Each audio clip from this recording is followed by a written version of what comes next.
Welcome back. Thank God you showed up, because before you showed up, it was just me alone in a plant-filled room. How crazy and unsettling is that? So this week's video is going to be on my top 3 favorites. Now, you may be wondering, how in the world can this woman narrow it down? And that's a very good question, because for the last week, since this subject won for a video, I've been wondering, like, okay, do I categorize my 3 favorites, my 3 favorites that are small, my 3 favorite Antheriums? This is what I've decided, and I hope you all agree with me on this decision, because you don't have a say now that I'm recording. So I'm going to do my 3 favorites that are just like I enjoy looking at, like my favorite plants. Okay, they're my favorite plants right now. And then my next category is my 3 favorite for design or my home like aesthetic. I think I'm like quite tickled with those options. I think it's a really good way to showcase 6 of my favorites ultimately. So first up, I'm going to do my 3 current favorites.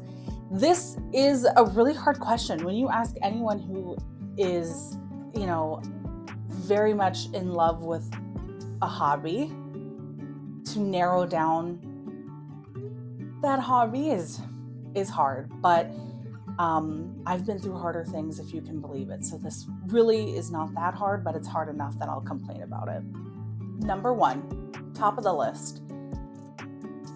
Other than being wildly beautiful, this plant was purchased by my mother right after my husband and I moved to Kansas as like a housewarming gift.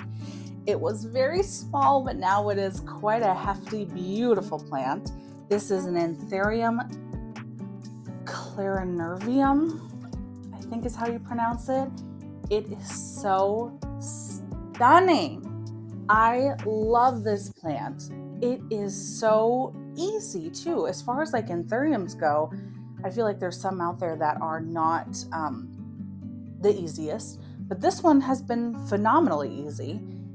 And I've only just had it in moss. I had it in a smaller moss box when I first got it, because that's how the nursery sold it. She got it from Larry's. It was in a smaller one of these, and I had it hanging in my plant room for a long, long time. And then it started getting heavier and heavier, and the roots were just popping out the sides of the box. So I potted it up. I don't even know how long ago, but it's been a while, like several months, and the roots are already again coming out the bottom, and they're thick, happy, healthy roots, which is, hey, I'm happy because I'm not doing anything special. I mean, I fertilize every now and then, but they're perfectly heart-shaped. They're so pretty. This is like my screensaver on my phone. This is my like if I were to print a picture and frame it, which how funny would it be if I have this in my house and then I take a picture of this and then I frame this and I hang this. I might do that. But regardless, it's so beautiful. And out of all the Antheriums out there, I think this has got to be, if I had to do my top 3 Antheriums, this would be in that category for sure as well. But oh my goodness, I love it. Have you seen this plant before? Are you about to go out and buy one? I don't blame you. Number 2, a lipstick plant. I think this one is called the Mona Lisa. The actual name of it, I cannot pronounce. It's this. I don't know how to say that, but it is a more common lipstick plant. It's beautiful. This is like my favorite plant. How many times am I going to say favorite in this video? What I love about this plant is it has dark foliage, beautiful, thick, waxy leaves. I think these get confused for Hoyas a lot too. Is that spider mite? No. Easy to take care of. But what's so stinking stunning about this plant is it blooms all the time. And this plant spoils you. It gives you like double bloom.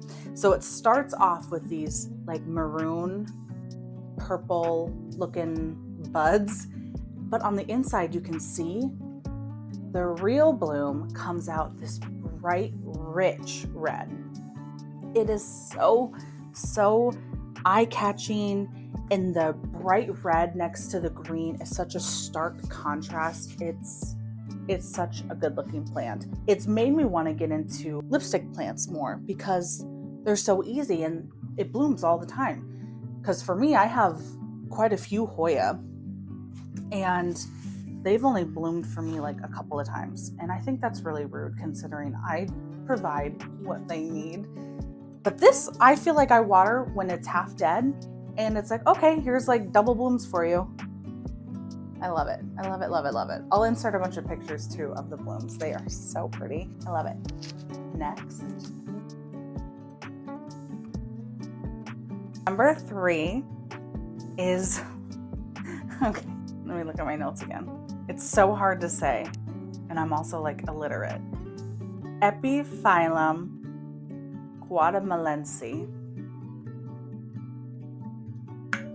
Okay, I just nailed that, I think.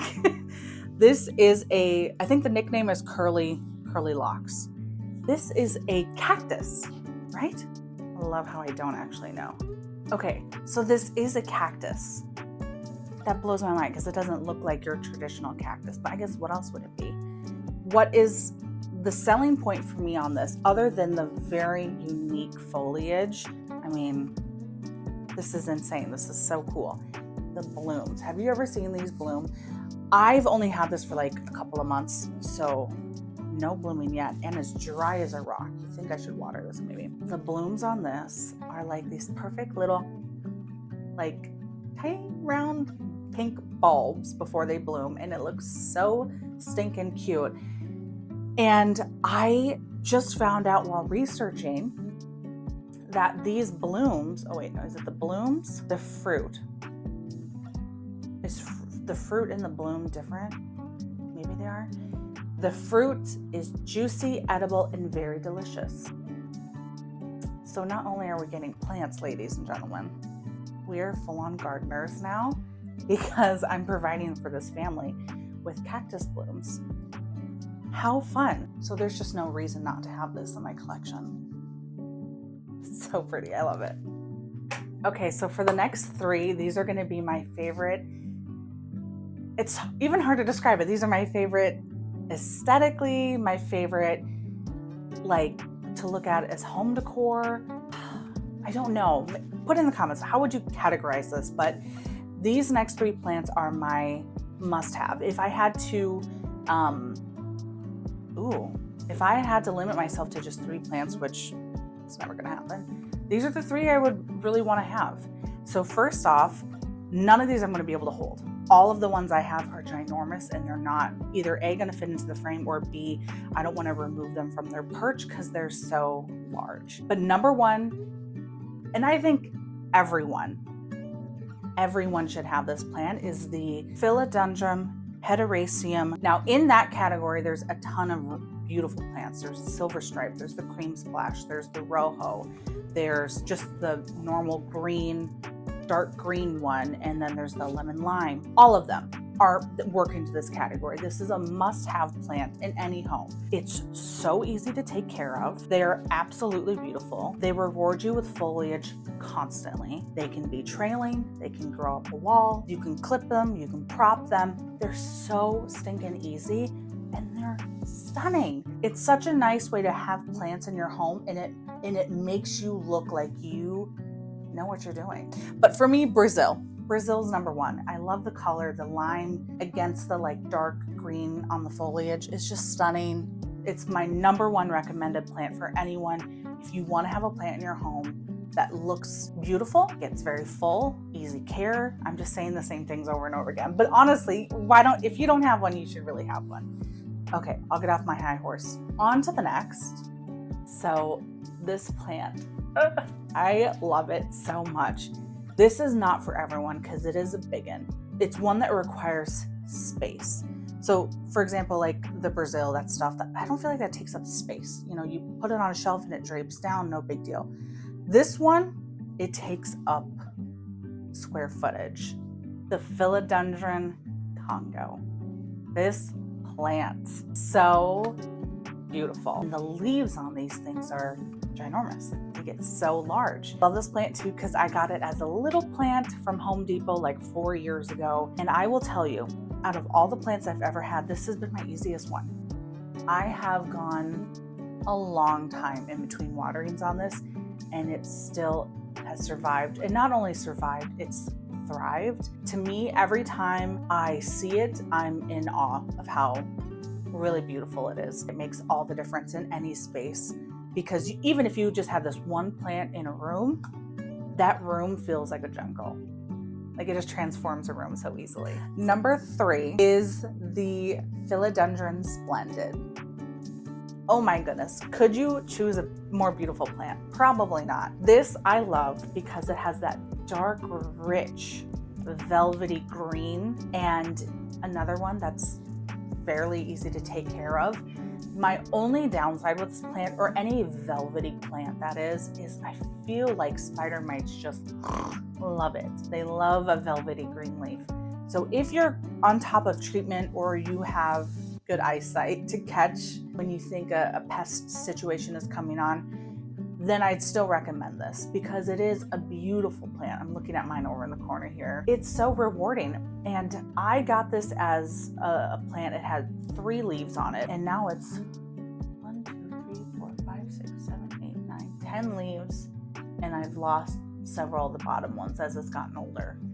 But it's another one where if you only had that plant in a room, it would be quite striking on its own or in a room filled with plants. It's so beautiful. But every time my mom looks at this plant, she's like, oh, it's so pretty. I don't know how you get it in such a small pot.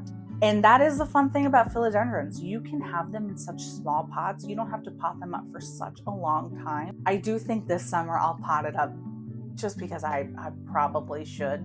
But if you're on top of watering, then it's really no issue, because even if they're snug in a pot, as long as they're getting water probably more frequently, then it'll be fine. I love that plant. It's so great. So out of all the plants I've mentioned, which one do you already have? And which one are you on your way, BRB, going to a greenhouse to get? I'd love to know, because I personally think that if you don't have any of these, you should definitely go out and get them. I'm not an enabler. I'm just a supporter of growing really beautiful things in your home. Basically a garden, remember?